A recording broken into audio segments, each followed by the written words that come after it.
you. I've actually woke up now, so I've remembered most of the film, surprisingly. But thoughts on Dark Knight Rises. I did my first review. Sorry, I'm a bit tired. I did my first review on the video after I saw it, but I was quite tired and still trying to remember things. Basically, on the Dark Knight Rises takes place between about 8 years after he kills Heath Ledger, sorry, from The Dark Knight, and I can't actually remember if he kills him or not. Anyway, it takes place about 8 years. Batman's obviously still walking away from everyone. He's aging to shit. He's all joints and cartilages and that's fucked. He's walking with a stick.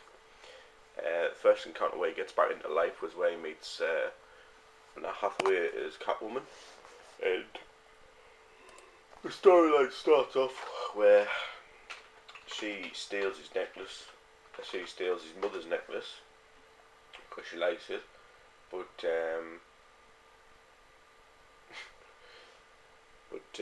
her job is basically to steal Batman's fingerprints. And what that later does in the film is Bane uses the fingerprints to crash his stock and take all his money. But I'm not really sure on what to think of the film. Didn't leave it speechless in the sense that I thought it was amazing. It is a great film and it concludes the storyline of the films, but I just don't think there's, in terms of much to it, I don't think there's much to the film. Where I thought was really, really great. I did like it, but I think it's more just because it concludes the storyline and follows up the film to an end. Gives it a nice firm ending, and it does leave a few points where there could be villains coming back, but you have Bane. He's not a hulking brute with the venom, which is one of the concerns I had, but he does seem to have physical strength and superiority. You find out in the film that he was kicked out by the League of Assassins, and basically it's because he was too violent. And what happens in the film is the storyline. You have Batman. He comes back eventually, and Bane. He's on a mission to take over Gotham. And what he does, he blows up the bridges, takes out Batman's power, traps all the cops underground, and then what you see throughout the film is you see a storyline where Bane is trapped under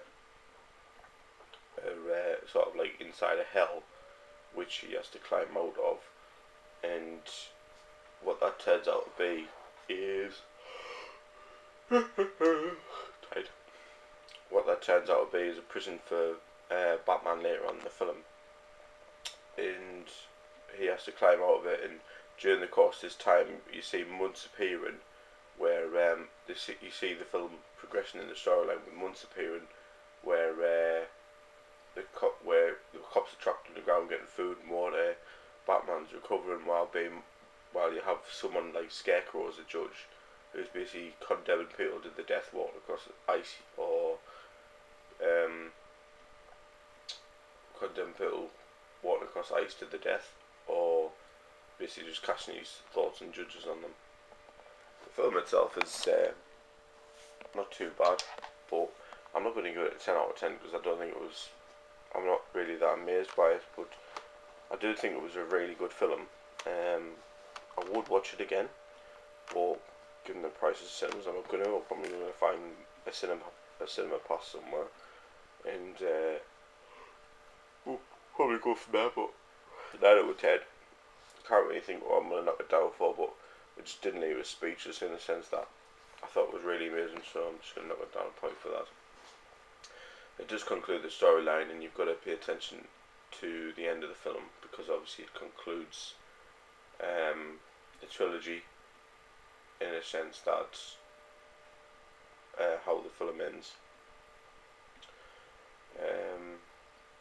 Try not to go too much into things because obviously I'm going to spoil it, so I'll leave it at that, and feel free to leave your thoughts on the film itself. It's a good film. Would recommend watching it again, and has some amazing scenes, and obviously I'd try to follow up more, but I'm gonna probably have to watch it 2 or 3 more times to remember everything, because it's quite a long film, 3 hours long. So that's it.